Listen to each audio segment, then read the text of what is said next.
I did a video on this actually when I was Belmonte Penthouse, which I call my Airbnb. It's usually booked, so I'm usually a guest in no one city that I own a house. So I am a guest right now in a different one. I just happen to be here now. And I did a video because this host was charging $3,500 per month US, and it's pretty expensive for here. You can go up high as 10, 20,000. There's some really nice places here. $3,500 was good, and the inside wasn't that nice. Hi everybody, Jose Luis Morales here. Welcome back to another episode of the Morales Group Show. Today we have Danny Rustin. He is an Airbnb superhost, a previous Airbnb employee, and author of the book Optimize Your Airbnb or Your BNB, which has sold over 50,000 copies. On top of that, he has stayed at over 2,500 nights at Airbnb properties. So today we're going to be talking about what makes your listing show up on the first page of Airbnb. We're going to talk about Airbnb property optimization strategies, and then we're going to talk about what makes good Airbnb property. So he's going to be giving us the entire blueprint as to what to look for in an Airbnb, what he's noticed from staying at so many different Airbnbs as to things that work, things that don't work. And then he's going to be teaching us how to rank on the first page of Airbnb. Welcome to the show, Danny. How are you? I'm doing great. Thanks for having me. I love it. So for our viewers that don't know who you are, who is Danny Rustin, and then how did you get involved in the Airbnb short-term rental world? I got involved in the short-term rental world through accounting, believe it or not. That's what I studied in college, and that's how I found my way to Airbnb as an accountant in their finance department back in 2013. I was in between jobs at the time, meaning I was unemployed, and I was looking for jobs. I was in San Francisco, and my roommate mentions this company while I was in the kitchen, Airbnb, or Air Bed and Breakfast at the time. What do they do? Oh, you go and you sleep in someone's house when you're traveling. And for me, the idea, when I heard it, clicked. I was like, oh, that's a cool idea. I like that idea. That's kind of like how I would like to travel. So I looked up the company. I applied. They had me in for an interview. They said, thank you for coming in, but no thank you. We don't want to hire you. I stayed in touch. There was another role that opened up in the same department, and I got that job 6 months later. I love it. And then I started, that's how I started working at Airbnb, but then I started actually renting out the couch in my living room. I had three roommates at the time, and I had to convince them all. But during my starting process at Airbnb, I was finally able to convince them to start to rent out the couch in our living room, and it paid for all of our utilities. It paid for cleanings, of course, and some house dinners, stuff like that. I love it. And then just out of curiosity about how many employees were at Airbnb at that time, and what was it like? Because I'm imagining that, at least by the sounds of it, you were in the earlier stages of the company. I was the 700th employee. So it wasn't super small. It was already a $10 billion company, but nobody knew about it. Even in San Francisco, no one knew Airbnb Bed and Breakfast. But it was a typical startup. If you've seen Silicon Valley, it was kind of like that. Open offices, people roller skating around, free massages, free food, bike tune-ups, yoga, all of this type stuff. The CEO changed his desk and sat in the finance department for a certain amount of time. Free beer on tap, Friday meetings, which were basically just parties. It was pretty cool, for sure. And especially being an accountant, I saw the accounting team, obviously, when I went in for interviews, and that's what made me stay with them. I was like, oh, okay, I'm working here for sure. Because this is, at that time, I was an accountant. I worked for a public accounting company, and I didn't like it. But I didn't know exactly, I probably hated it. It's probably a better term, and I reserve that word very cautiously, but it probably was hate. I really didn't like it, but I didn't know why I didn't like it. So then I went to a private company. All right, so maybe it's because I'm doing a public companies type stuff. All right, so I go to a private company, smaller team, same location. I didn't like it still. So then I was like, all right, maybe it's the company. Maybe I need to work for a company that I like. So, okay, I went to Airbnb. I'm at a company I like. The accounting team was legit. And I still didn't like it. So I would always apply. They loved internal hosts, and the different teams would send out, hey, we're looking for internal hosts, we're testing this and that, and I would always volunteer for that. I'd always be out of my desk on the accounting side and be like, yeah, I'll do that, because I was one of the few like active employee hosts. I love it. That's awesome. Good. So let's walk through somebody. So if somebody wanted to do an Airbnb, like how do you determine like which markets to choose as an Airbnb? Do you just start off with what you have? Are there some markets that perform better than others? Oh man, that's such a big question.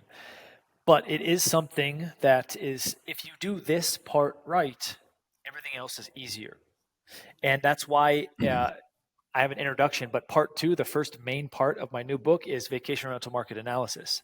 And I take you on how I would do it. Everyone has their own different strategies, but how I do it is I identify there's 2 types of markets in my mind: discovered and undiscovered.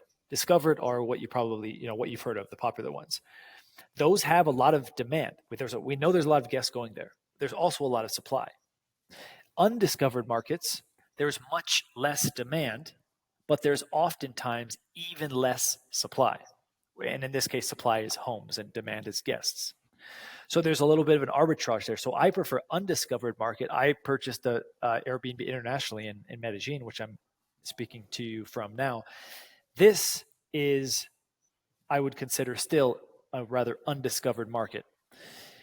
And so that was one of the reasons that was one of the decisions that went into it. So then, okay, so you find, and so you find a market, and then you have to drill down into the neighborhood.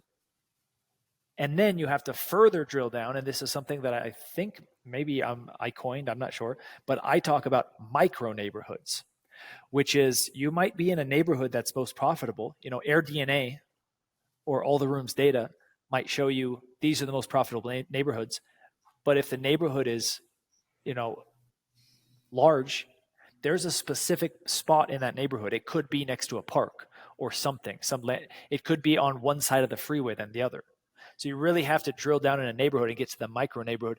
There's also some arbitrage you can do, similar how I said undiscovered and discovered, the difference between supply and demand. You can also look at, let's look at studios, 1 bedrooms, 2 bedrooms, 3 bedrooms, 4 bedrooms. How much the price goes up to buy the home or to rent it, the cost goes up, but is my income going up at a greater rate, which means there's more demand and less supply at that level of home. So after you get the micro neighborhood, then you want to figure out what size home do I want. I tried to summarize it there. It's quite a lengthy chapter, but it's so essential. I love it. And is most of the research done on Airdna, or where does that research happen as it relates to looking at different markets, or what's the easiest way to do that? I put that into 2 buckets. I guess a lot of things I do, I put into 2 buckets: soft data and hard data, similar to discovered and undiscovered. Hard data is Airdna, All the Rooms, data analytics. And that's fine, especially if you don't have time to go travel to a place and check it out. And that is required no matter what strategy you're doing. Any expert is going to say, let's look at the data. But I prefer and put a preference on soft data, which is here to the nearest park or the nearest going out zone. Is that walk sketchy? A bunch of homeless people, or is it the sidewalks are messed up? That's soft data. The house outside, is it like one-way street where there's going to be less honking, or is it 2-way? Is it 3-way? Is there a lot of traffic outside your room? Even things, I got pretty detailed. In fact, I sent around when I first started this. I maybe contacted, I think, 23 agents, and I had a very detailed list. Of course, I didn't want everything, but it was the ideal list. And I went into specifics, even where I wanted the sun to rise, because I wanted the sun in the morning, not in the evening, because in the evening it would be too hot. So that would be like kind of soft data, where you have to go. Soft data is you go there, you're there and you see it. There's a river in front that makes a nice sound when you open the windows. I didn't know that. The data is not going to tell me that, but it depends what everyone sees reality differently.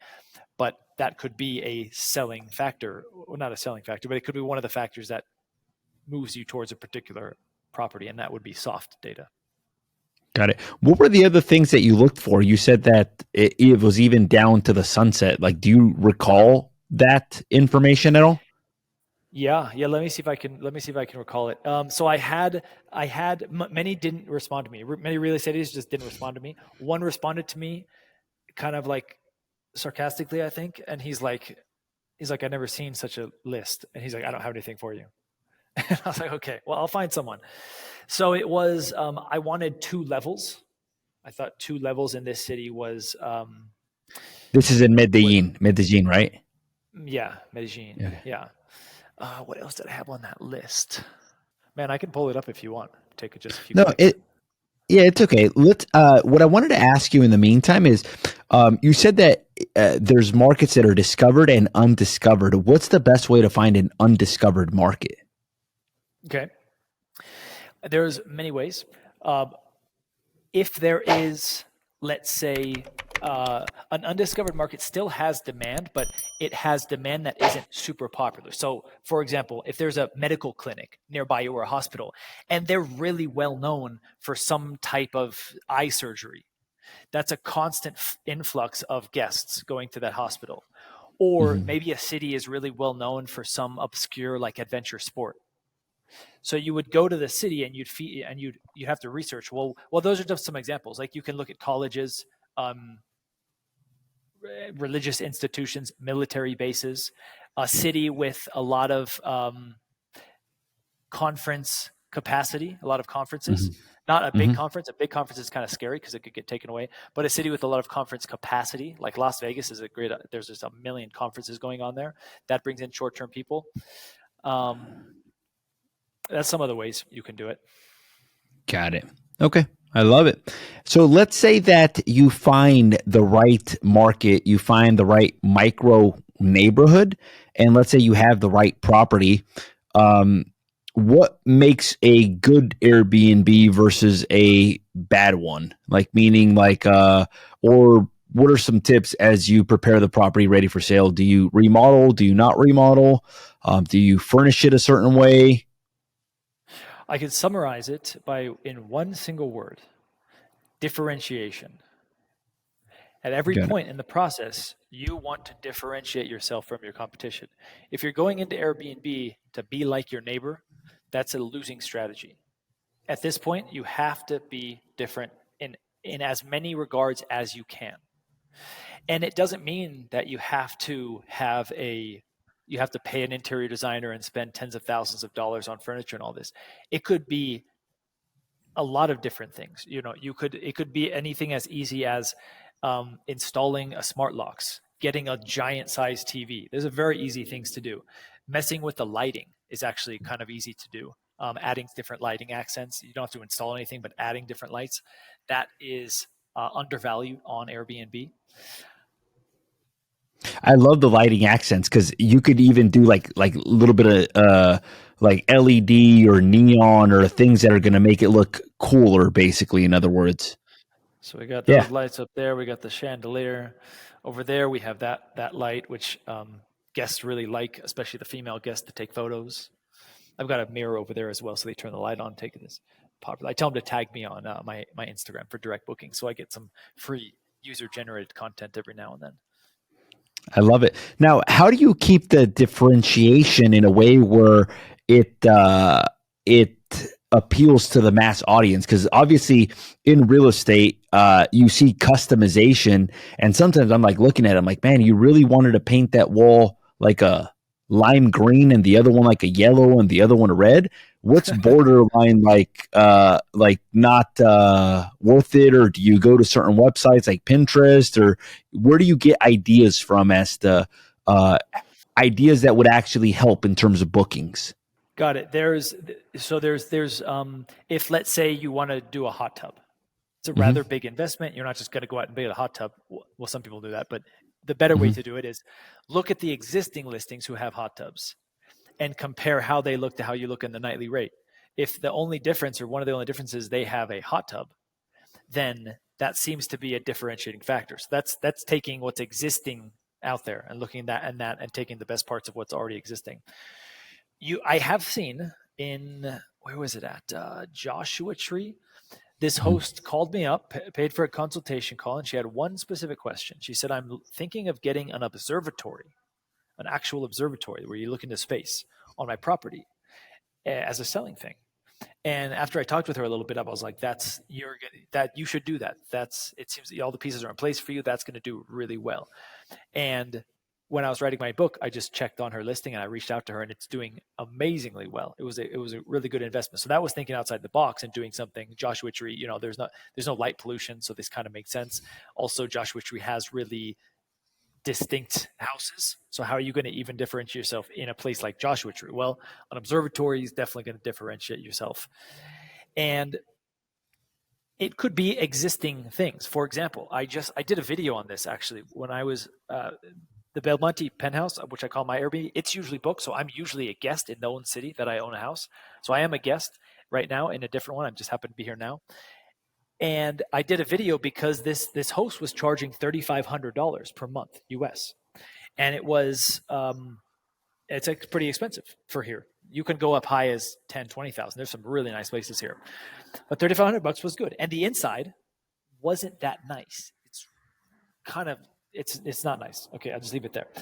But it had one thing that differentiated it so much that allowed them to charge $3,500 with really mediocre furniture. And that was the view. The view they have for the location they're at, they're the best view. I know that because I did a video on it, and I spent days looking at every single listing, because on Airbnb, unfortunately, you can't search for views. Like, I want a good view. You can't search for that, which I think is crazy. You also can't search for a balcony, which I think is also crazy. But anyways, that's from the guest side of things. So it kind of, I took it to prove my point where, okay, why can they charge $3,500? Because they have, number one, they're the best view. That's their differentiating factor. They just have one, but they have a big one. So it is very important differentiation.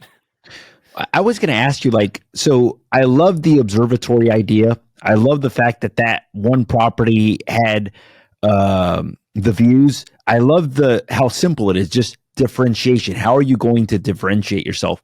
In staying in so many different Airbnbs and so many different nights, what are the top 3, top 5, maybe top 10, differentiation ideas that maybe aren't as normal, but you were like, wow, that's really clever, or that's really good, or that makes that listing stand out?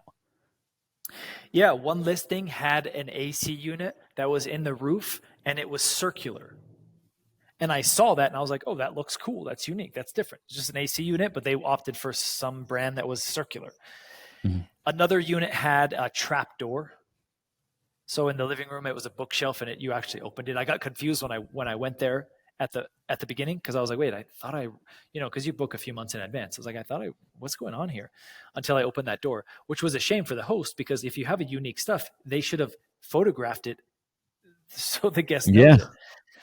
Other things might be like getting in one Airbnb I was at, they had this toilet which had controls on the left side, on the right side. And in the past, when toilets are like kind of techie and have these stuff, I don't never use them. But the way this was laid out, it could heat up the seat, it could do the bidet thing, it flushed, it got some sense in there, and it was just so easy to click. And I was like, wow, this is awesome. Other things would be like, instead of a TV, you can get a projector. That's cool. Adding plants is cool. But the thing, honestly, I'm sorry to say that, well, the bar to be a successful host is very low, very low. Most of the places that I go to are not great. The vast majority. Now, the $3,500 place I'm in now, it's got a great view. It's got a comfy bed. It's pretty quiet, but there's nothing special about it at all. It doesn't even have a pot, for example. That reminds me. I think that's why I came back here. I'm going to take one of my own pots. It doesn't have a pot. Other ones don't have, in one recently, didn't have a towel. I had no towel. I had to call to get a towel. And then I booked for 2 guests, and then he brought me 1 towel. I was like, can I get 2 towels at least? A lot of the times they're missing kitchen equipment is a big one. A lot of times most hosts are missing kitchen equipment, from a blender to just sharp knives. They have dual knives. Unfortunately to say, and it depends on what I'm kind of renting in the middle of the market. So I'm not renting the super cheap ones, but I'm also not renting the expensive ones. So I would expect, to have fast Wi-Fi, to have clean dishes. That's another thing. Sometimes the dishes already need clean. I love it. What would you say are the best undiscovered markets out there right now? Oh, there's more undiscovered markets than there are discovered markets. Now there is one market that I'm currently looking in. I forget the name of it though. They're opening up a theme park in the USA in Texas. They're opening up a theme park in the USA. It's a USA themed, and it's going to be big. And it's going to open like 2025 or so, 2026, quite a long ways away. That seems like good potential there because I looked into the market. If I can remember, I'll say it now, but I can't at the moment. Typically, I don't. I generally shy away from answering like what is an undiscovered market, because an undiscovered market for you might be different than me. Um, if you're an expert, if you're like an expert at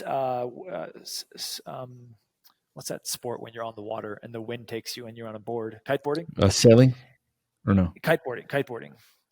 If you're an expert at like kiteboarding, well, there's a few cities around the world who are really known for kiteboarding. They have year-round, they're known for kiteboarding because they're windy all year round, and they have a huge following that go there.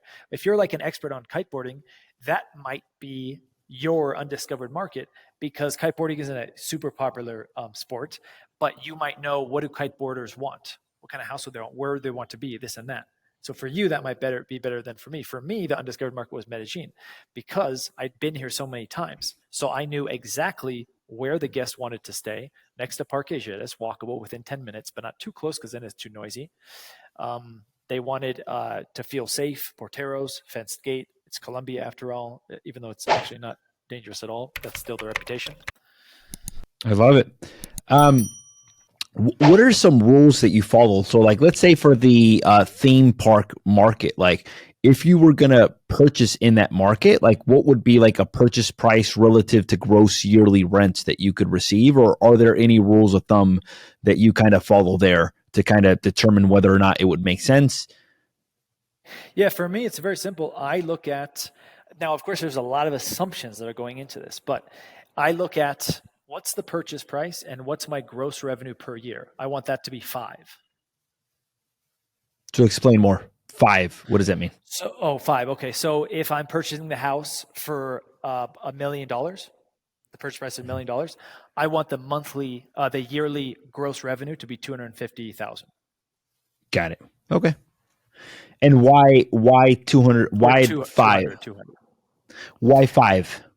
Or yeah, why? What does that usually tell you? Yeah, that goes into the ROI. It's like cash on cash return is a common one. So that would bring you to a cash on cash return, I believe, of around like 30%, 40%. In the short term rental game, 15% is great, 20%, 30% is really great. Over 50% is amazing. Here at Belmonte, I'm getting 90%. 90% cash on cash return? Correct. Can you break down the numbers for us on that? Like, meaning, like, what did you purchase it for? What does it bring in on a yearly rent approximately? Does it have to be exact? Just ballparks.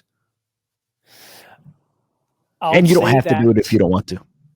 I'll say that anything you would be very hard pressed to find a deal in the US as good as a deal in many international markets.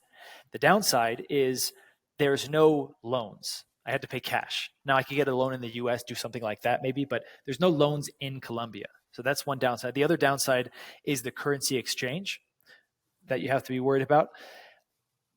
But typically you would, in the US, you would use what you would use anyways on the down payment to buy a house in Colombia, Medellin. You could buy a house here, a nice house, for 200,000. Nice Western house, 2 bedrooms probably. You could also buy a house for $1 million. That's kind of the top of the market. $1 million, it'd be in the mountain. It'd be a giant mansion. I mean, you wouldn't believe what you could get for $1 million. But So it's somewhere between 200 and a million is what you would spend. Most Airbnbs are 200, 150. You can even get to maybe 4 or 500,000. I love it. I love it. I was doing the math on the $1 million purchase price, and then 200,000 of yearly rents. That means that they'd probably be making about 15,000 a month, maybe, so, or maybe 18,000 a month in gross rents, basically at $1 million, somewhere in that range, which is awesome. Just to kind of give a little bit of perspective for our viewers. So, what are the keys to rank like at the front of the Airbnb first page? Like, why do some listings rank at the very top? How do you rank originally at the very top? How do you stay ranking at the very top?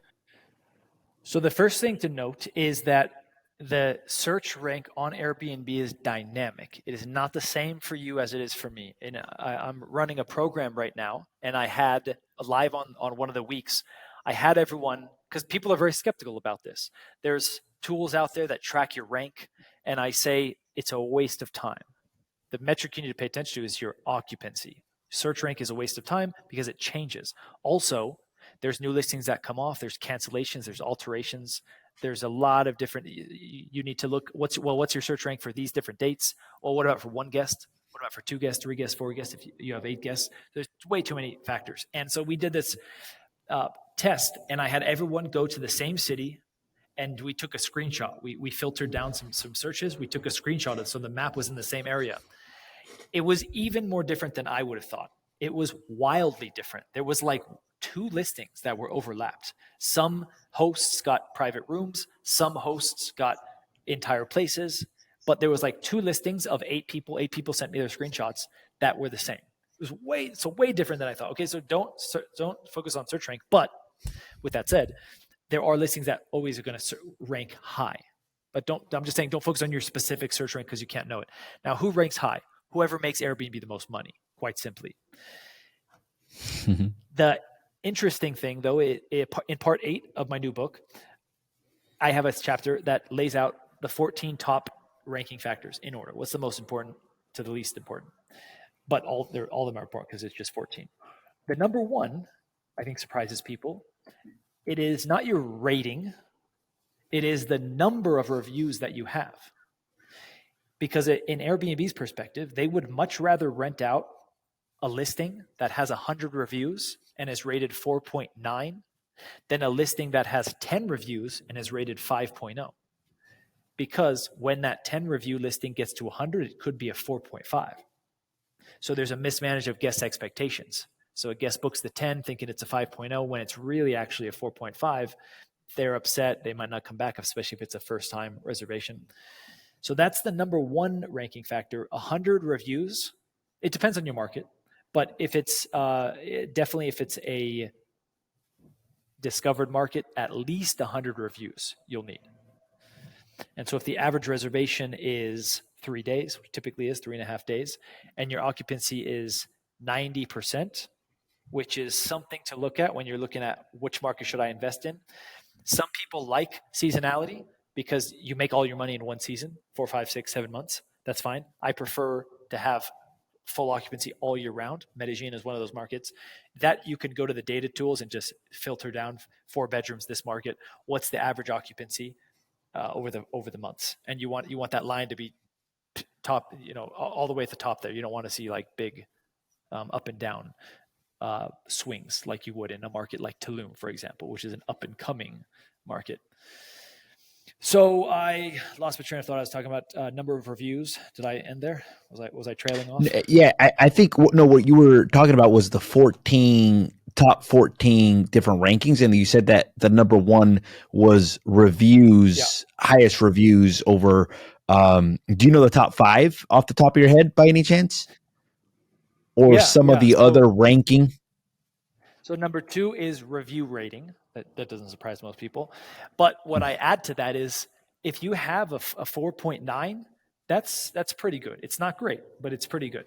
If you have a 4.8, a lot of hosts think I'm doing good, 4.8, even maybe 4.7. But you're actually doing very bad because I'm not comparing you with everyone in the market. I'm comparing with you with your competition. and they don't have 4.5 is not really your competition. If you're in the market to be successful, 4.5, 4.6, they're not your competition. So anything above a 4.9 is what you should be shooting for as a host. If it's more than 4.9, then your time may be better spent elsewhere. Number 3 is acceptance rate, which is how many reservations are you accepting that are coming in. And these are compared to your local competition, sometimes hyper local competition. So if your acceptance rate and your competition is 80% and you're at 85, you're A plus.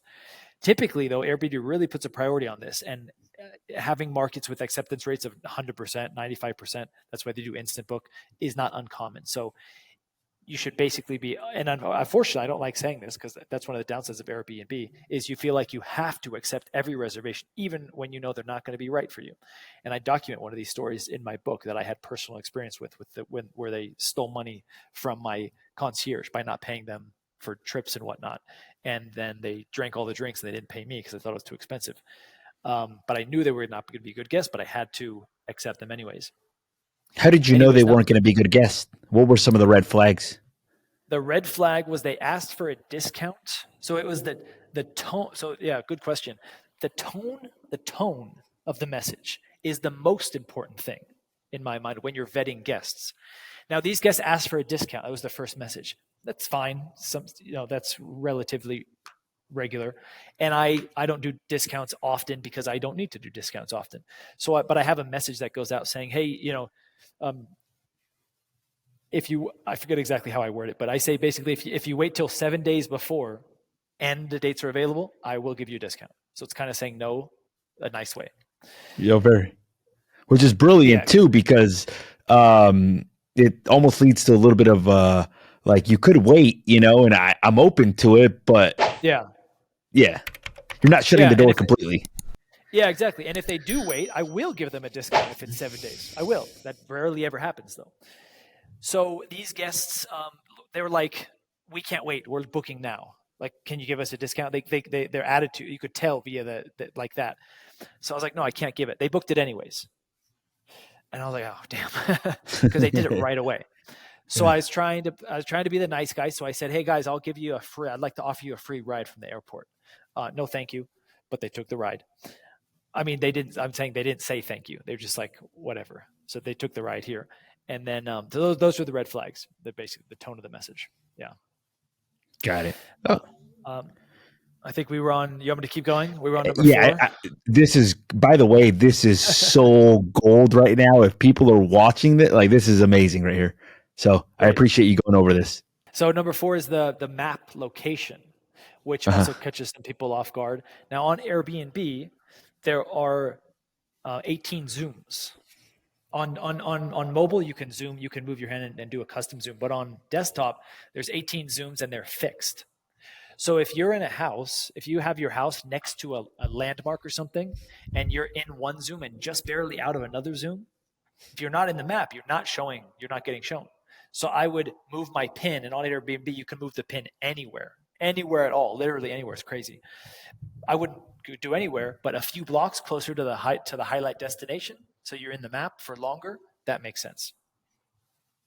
I love it. It's funny. I have an Airbnb listing close to the water. It's 0.8 miles to the water.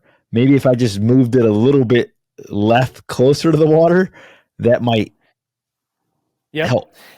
Well, you can't because you already you have to go through a process, call them and do this and that because they don't let you move it after you sign. Oh, so it's when you're doing the listing at the very beginning. Yeah, exactly.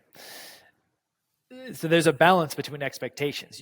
You do it a few blocks for sure, but there was actually an Airbnb I rented very close to here, one of the first times I came here, and they had their pin close to this Parque Giras, which I knew was the hot spot.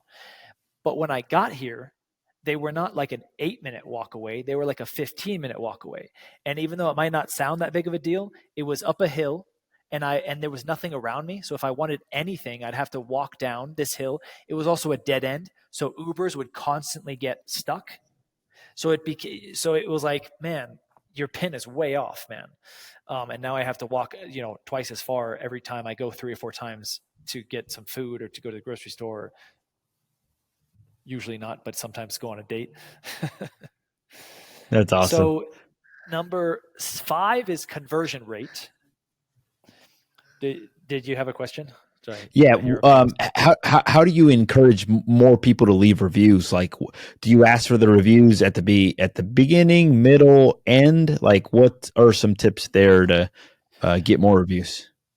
I don't ask for it, but I imply it. So at the beginning, I imply it once at the beginning, in the middle, and at the end. So at the beginning, I say, these are automated messages, by the way.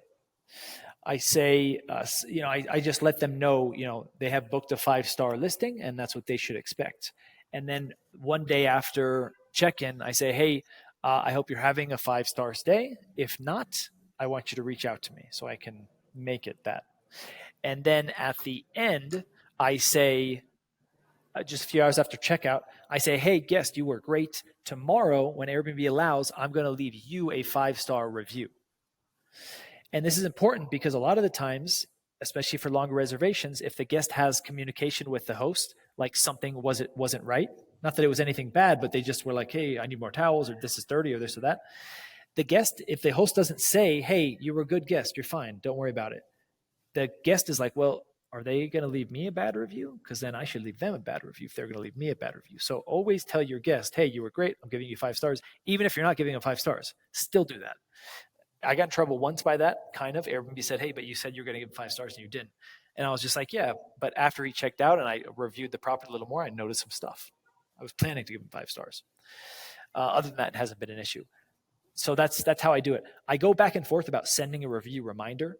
It depends on your specific situation. If you have because I find with some listings, guests prefer not to leave a review than to leave a negative review. And if you go after them and say, hey, I really want a review, Airbnb sends them their own review reminders. Then they'll leave the negative review at that point. Then they might, they're more likely to leave, not so negative, but they might leave like a 4-star. But on Airbnb, a 4-star is an F. It's good. It's the same as a 1-star, 4-star. Unfortunately, also a bug of the platform, in my opinion. I love it. All right, good. So we were down. What's after acceptance rate? That was map location was after acceptance rate. Yeah, map rate, location. And then conversion rate. Conversion rate is how many people, how many impressions are you getting? How many guests who are seeing your listing are actually booking it? There's a few different conversion rates on Airbnb. So almost like if you're on YouTube, the click-through rate, like meaning based on the thumbnail, how many people clicked on it, basically. Yep. Exactly. And on Airbnb, there's a few different conversion rates. So there's a conversion rate, you were showing on first page, how many people clicked to your listing. That's a conversion rate. There's a conversion rate of how much time were you showing in these searches. So that's the first one. The second one is, of the ones you were showing in, how many guests are clicking on your listing? Of those guests who are clicking on your listing, how many of them are booking your place? And the interesting thing about Airbnb compared to Google or YouTube, well, Google, let's stick with, is Airbnb sees the whole process. They see every listing the guest looked at. They see what listing they picked, and they see the review at the very end. Google doesn't see that. They might see what websites the guest goes on and for how long, and where they ended up buying, but they don't see how did that process go afterwards.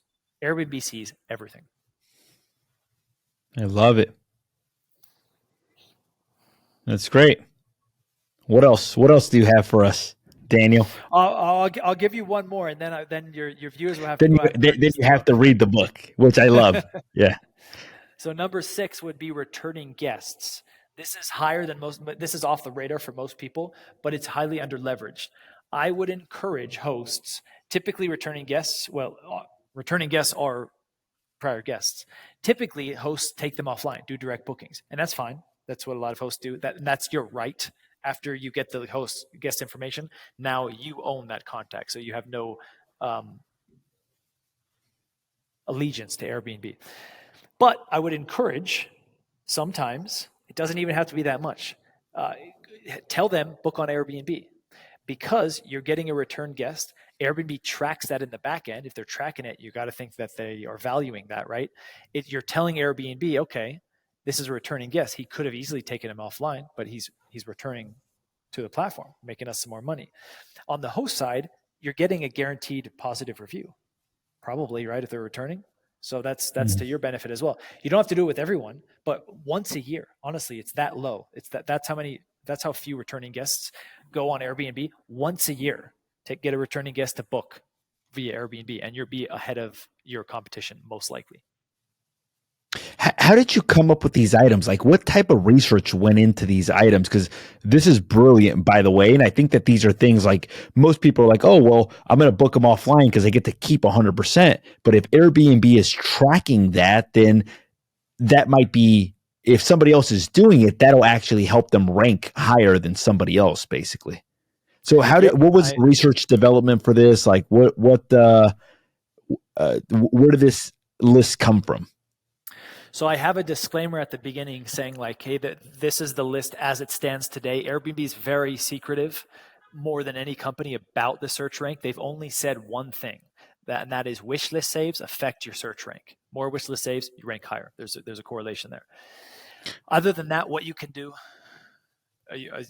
maybe I should explain what a wish list save is. That's exactly, yeah. Okay, I was gonna say, I didn't know what it was.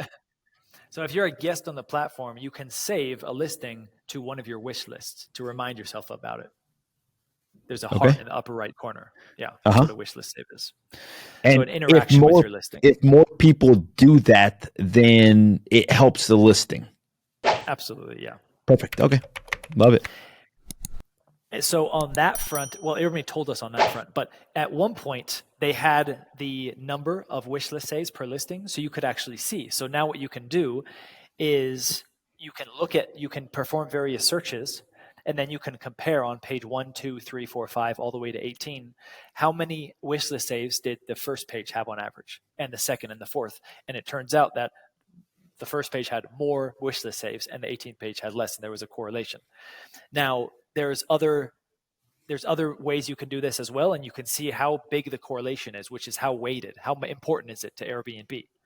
So like price per bed, price per guest. So if you have 5 beds, but you accept 5 guests, that's a more expensive house than 5 beds with 10 guests. That's price per guest. That's cheaper. And so Airbnb likes that in addition to like the nightly rate. They prefer cheaper listings as well. But everyone kind of knows that, or that's not like a winning strategy. No one's trying to do that. So I just eliminated that one from the list altogether. But if you really wanted to rank high right away from today, tomorrow, lowering your price is the biggest thing you can do to increase your price in the quickest amount of time.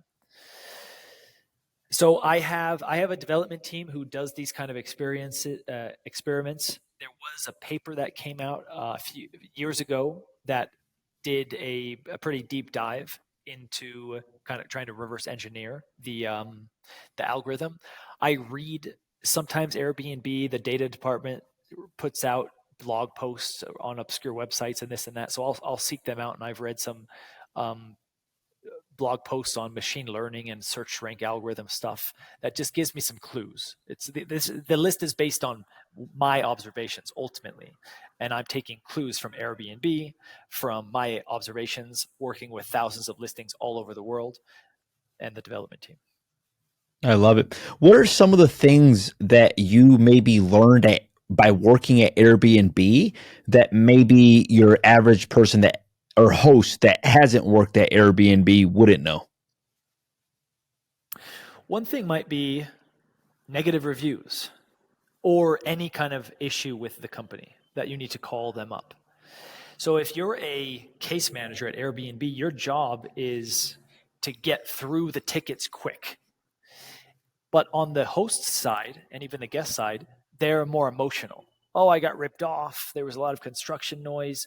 So they're going into it and they're giving details that are unnecessary and this and that. They're complaining. They're wasting the agent's time. They're making the agent's job difficult because they're saying, hey, I have a good story from a friend who asked me how to get rid of this negative review. And I told him very specifically, okay, what was the story that happened? He told me, okay, this is what I believe is the most likely reason to get it removed. So he came back and he's like, hey, they didn't remove it. And I said, okay, well, tell me what you did. And he's like, I listed out the top like 14 things why the listing should be removed, why the review should be removed. I was like, I didn't tell you that. I said the first one thing. The agent doesn't need 14 things. The agent needs one thing. That's it. So make their job easier when you're calling in for any kind of a complaint, and specifically to get reviews removed, which is a big topic. In my program, I go into detail about that. We have a forum where we document this is what we did to get reviews removed, and it's very successful, but private. I love it. You know, it's funny. You actually jumped ahead a step ahead of me, because I was going to ask you, like, what are some tips for maybe getting negative reviews removed? But if that's part of the book, we understand as well too. The main thing, though, I said is make the agent's job easy. Just identify the thing that you think. Now, if that doesn't work, the other trick I will give away for free. I mean, I give away all my tricks and tips for free. The only thing is, recently, I used to say that I give away. I have no secrets. You don't have to pay me. The only reason you pay me is to exchange your time for money. You have money, you give me money, you save your time. But I had to change that up recently because time and time again. Now, I have no actual proof of this, but there's things that I have said on my videos or went public with, and then Airbnb changed the platform and ruined that hack. And it's happened so many times over so many years that I'm just making the assumption now that they are paying attention. It would be kind of silly for them not to be. So my most powerful hacks, I can't say publicly. Give them away. But this is not a one of those. So what you want to do is you want to call back to Airbnb until you get someone who sounds like they're from the USA, just based on accent. So just talk to them. Hi, how are you? If they sound like they're from a call center, the reason why you don't want to talk with them is because they don't even work for Airbnb. They have no decision-making ability. But there are still agents that work at Airbnb, and they're much more pleasant to work with. So it might take you a few times, and it's not like, don't think it's like 9 to 5 Pacific Standard Time. I've called at some really weird times, and I've gotten American voices. So I would just call back at different times, different days of the week. Which platform do you use to manage your bookings? Do you just post them on Airbnb? Do you use something like Guestly? Do you use something like Hostfully? Any of those that you use? I use and why? I use them all because I do. I feel like that's almost kind of so I've done some review videos in the past, and they've been some of my more successful videos. And I'm in a unique position where I work with individual listings and I work with their tools. And so I realized, oh, well, I'm kind of an expert on all of these different PMS tools. So why don't I use them all and share tips and tricks and help people decide which one to use? Because that's a big pain point as well. There's a million good PMS tools, property management tools, and which one do I use? So the ones that I've reviewed and I can recommend would be Hostfully is a very robust tool. Great customer service. They have a great direct booking system. Guesty's been around forever. They're a very quality tool. They were the first ones that were built from the ground up for Airbnb. They have two varieties. One is Guesty for hosts, which used to be Your Porter. It's for hosts with up to 3 listings, and they have a nice feature where they're built-in insurance. They actually just do insurance in-house, so you don't have to fill out forms. You just click a button, pay $7 a reservation or whatever, and you get automatic insurance. But it's not a super robust tool. But most hosts don't need that, especially the hosts that I work with, which is hosts with 1, 2, 5, maybe 10 listings, and then Guesty for pros, which is unlimited amount of more for property managers. Yeah. Aside from Airbnb, which other platforms should people be posting on? I am the expert in Airbnb. I like VRBO. Seems good. I don't list there yet. I have a listing on there and I've kind of tried it, but if you don't have to use a second platform, you shouldn't. Because you want to concentrate all your reviews on one platform. Also, if you use 2 platforms or 3 platforms, now you have to make sure this tool works with 2 or 3 platforms, and that tool has 2 or 3 times chances to break. And then you have to maintain listings on 2 or 3 platforms, and they're all very different. So ideally, in an ideal world, you just have one listing on one platform, and that platform gives you all the occupancy you need.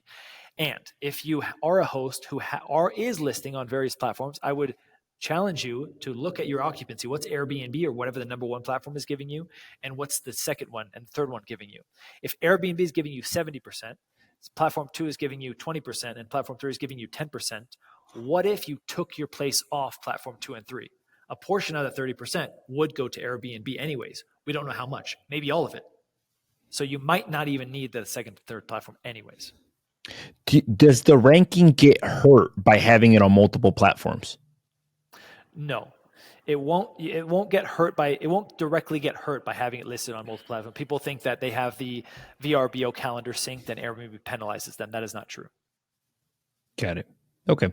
So if one of the top ranking things is positive reviews, and positive reviews are correlated potentially with guest experience, what are some of the things that people can do to create a more memorable guest experience for their Airbnb properties? Oh, I've got a great one. Your audience is going to love this. No one's doing this, by the way. A lot of hosts give welcome gifts. The bad thing about a welcome gift is you're giving it in advance of any issues, and you're giving it at the beginning of the stay. The goodwill has worn off by the time they're going to leave the review. So I give a goodie bag, a departing gift. And I don't always give it. I give it when something has happened. I usually give it. But it's nice when something happens, then I phrase it like, hey guys, I'm really sorry about that. I'm going to get you right to the airport. Also, I got you these goodie bags. And it's like a legit goodie bag. So I give a full bar of chocolate, Colombian chocolate, and a full bag of Colombian coffee. It costs me all in. I haven't run the numbers in a while. I think it's like $10. It's not that much. But the nice thing is sometimes the guests want more. They're like, oh, this is legit. I forgot to buy something for my wife. Can I buy one? And so I sell it to them at twice the cost, and it brings me back some money. Yeah.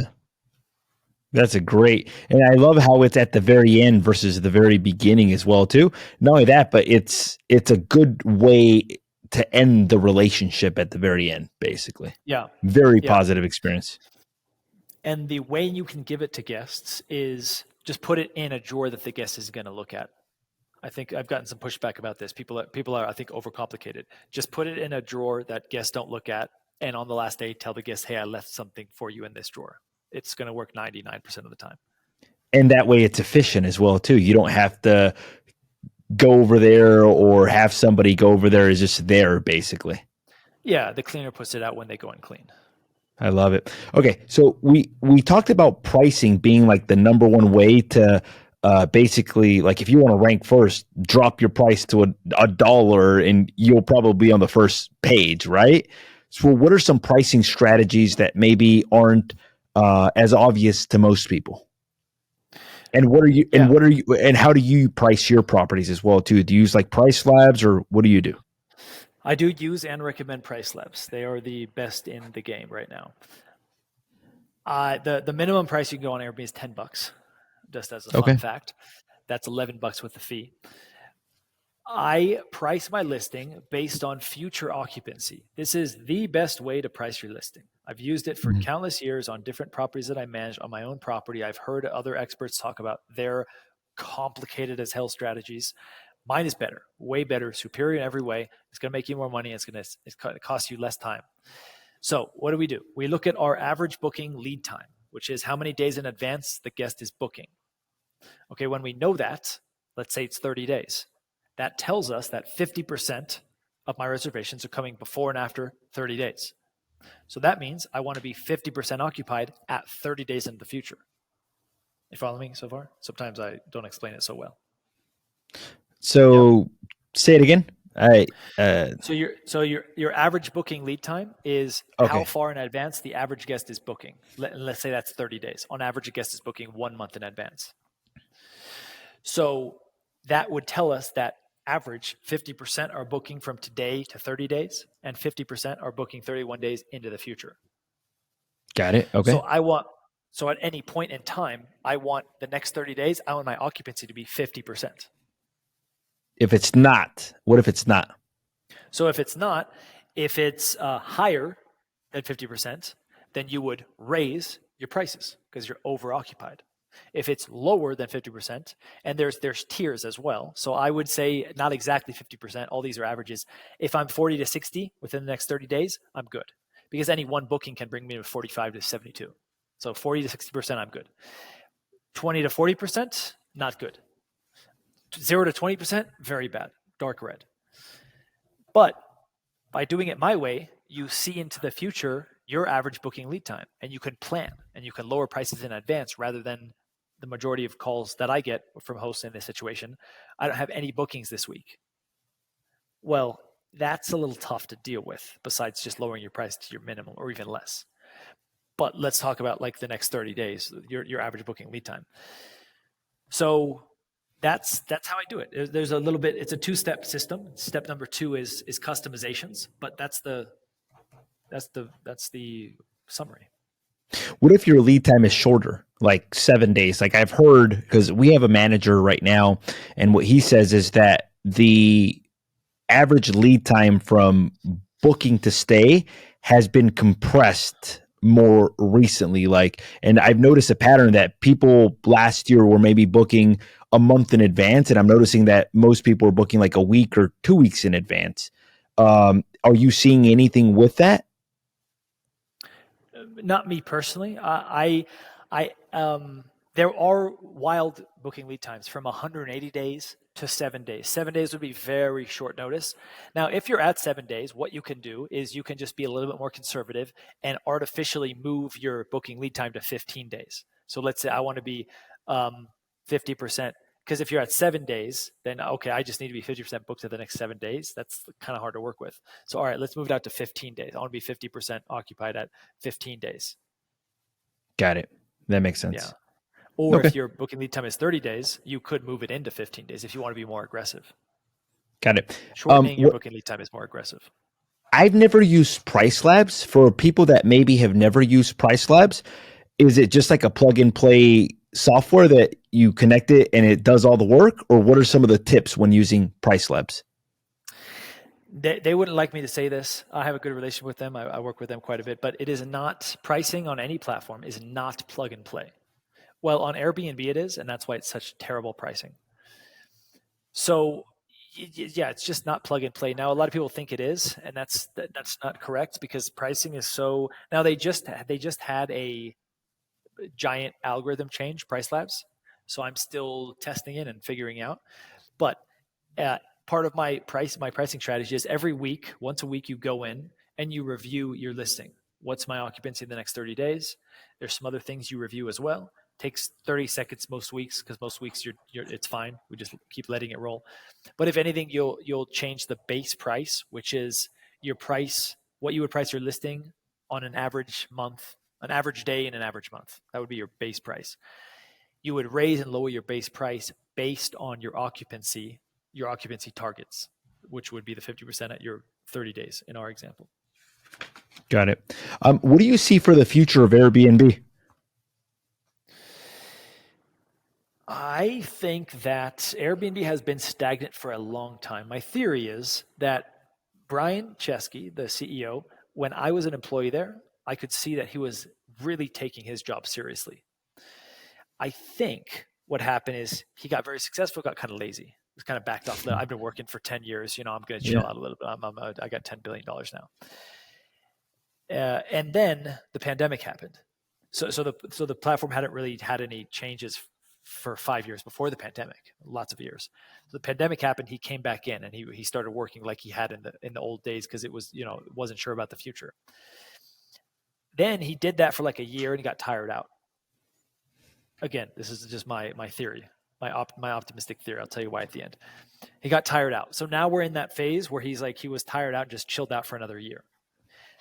And I saw him on an interview recently, and I'm hopeful that now that he's chilled out for a bit, refreshed, he has some ideas and he's going to implement them on the platform. Now, I think it has gone downhill, the company, on the guest and the host side.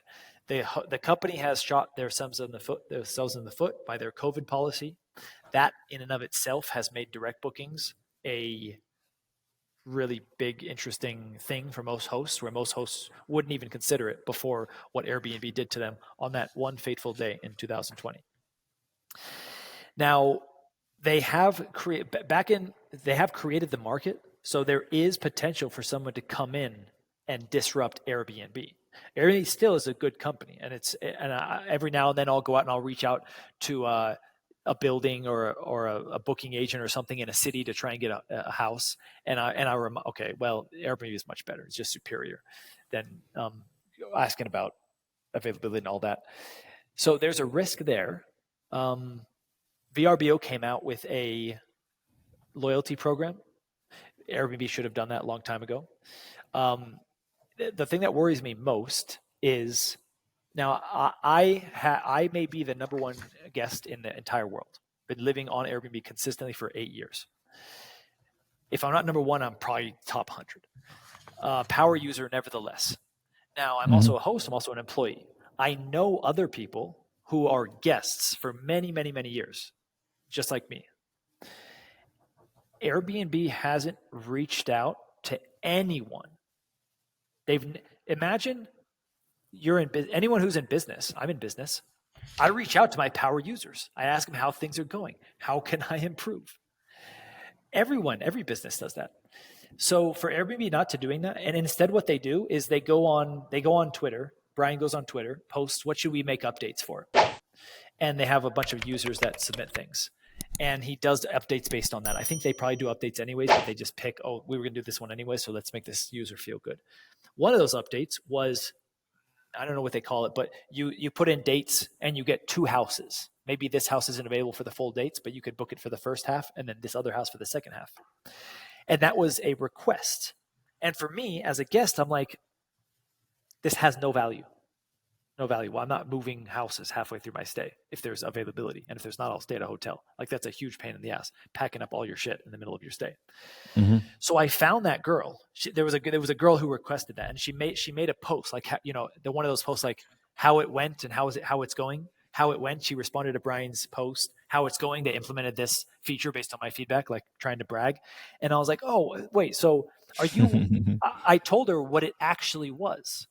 And so what it was it's 2 totally separate reservations. They have no connection. So your discount, for example, is not getting brought over to the other listing. And once I explained to her what it actually was doing, it wasn't at all what she thought. And she says, I have a screenshot of it. She's like, oh, that's not useful at all then. I was like, yeah, it's not useful at all. They added these categories up. Useless. Cool, fun feature. Probably got some media attention, but no guests are booking based on categories. They don't go to Airbnb to find a location. They go to Airbnb to book a listing in an existing location they've already decided on. I love that. What I was going to ask you is this, because I think that's a great idea, and I think that any company should do that, like get direct feedback from their top users, top hosts, and I think that if they do that, they'll continually be innovating. I feel that you're somebody that's very plugged in. So if the CEO of Airbnb was watching this, what ideas would you recommend to him on things that would actually be helpful to the platform? They need to, on the guest side of things, they need to fix the filtering, the searching. It's really, I end up just randomly choosing listings because listings do a bad job of differentiating themselves. And I'm not going to go and read a dozen listings. Some cities have thousands of listings, and I can't narrow down enough what listings I want. I can do like number of bedrooms, price. I want to be very specific. I want to be, is it a king size bed? King size bed. Views is one. King size bed is another one. I would love to see the softness of the bed. That's a little bit subjective, but sleeping is great. Blackout windows. How about that? I want to get very specific with my search. How about searching based on ratings? I don't want to see any new listings. I don't want to see any listings below 4.8. Can't do that. They could do a better job of teaching hosts how to market themselves better and make sure that they're a better fit for the guests. There's the metrics, I think, are very cool in the back end, but it's laid out in a way that's not user friendly. They need to add a guest loyalty program, gamify the system a little bit. That would, that's one way for a guest not to go off platform. Oh, if I go on platform, I'm not going to get, this country filled in on this country map of all the Airbnbs I've ever, stayed at or whatever. They're totally absent. I love it. Some of the things. Perfect. Okay. Now let's talk about your book. What's the title of your book? Where can people find it? Aside from your book, if somebody wanted to connect with you to maybe hire you as a consultant, what do you offer as it relates to that? The book is called Profitable Properties. It is available everywhere, also on my website. It's a follow-up to a book I did in 2018 called Optimize Your Airbnb, which you referenced in the beginning of the show. That one is for Airbnb. A lot of people ask me the difference. So Optimize Your Airbnb is for Airbnb specific, only Airbnb related strategies. Profitable Properties, we're talking about how to find a market. We're talking about pricing. We're talking about direct bookings. Okay, so it's more broad, but specific at the same time. Anyone can find me by typing in "optimize my BNB" on Google. My YouTube will come up, my Instagram will come up, my website will come up. I'm getting a new website, by the way. It's going to be great. It's going to look. I love it.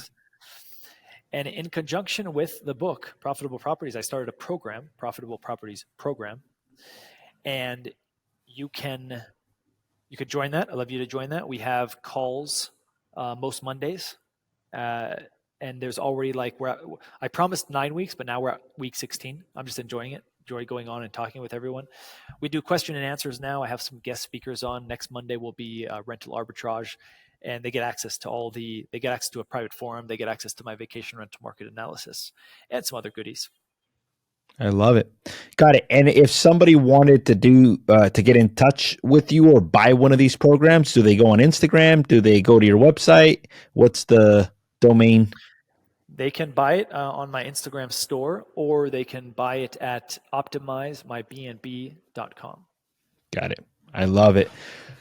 I have enjoyed this interview tremendously, Danny. I think that you provided tons of value, and I think that you're really an expert in your field. I've interviewed a lot of other Airbnb people, and I like how simple you make things, and I like how detailed it is as well, too. Like, it's not like, well, I think it's this. It's like, no, it's two things. Undiscovered, discovered. It's two things. It's this or this. So I like how clear it is because you've already thought about all this, which I love. For our viewers out there, if you've enjoyed this interview, we had Danny Rustin. He talked about Airbnb property optimization strategies. We talked about what makes a good Airbnb property, and we talked about how to optimize your Airbnb listing and what makes listings show up on the first page of Airbnb. Danny, thank you. If you've enjoyed it, hit that subscribe button. If you feel that this would be helpful, make sure to hit that share button. Thank you again, Danny, and I appreciate your time.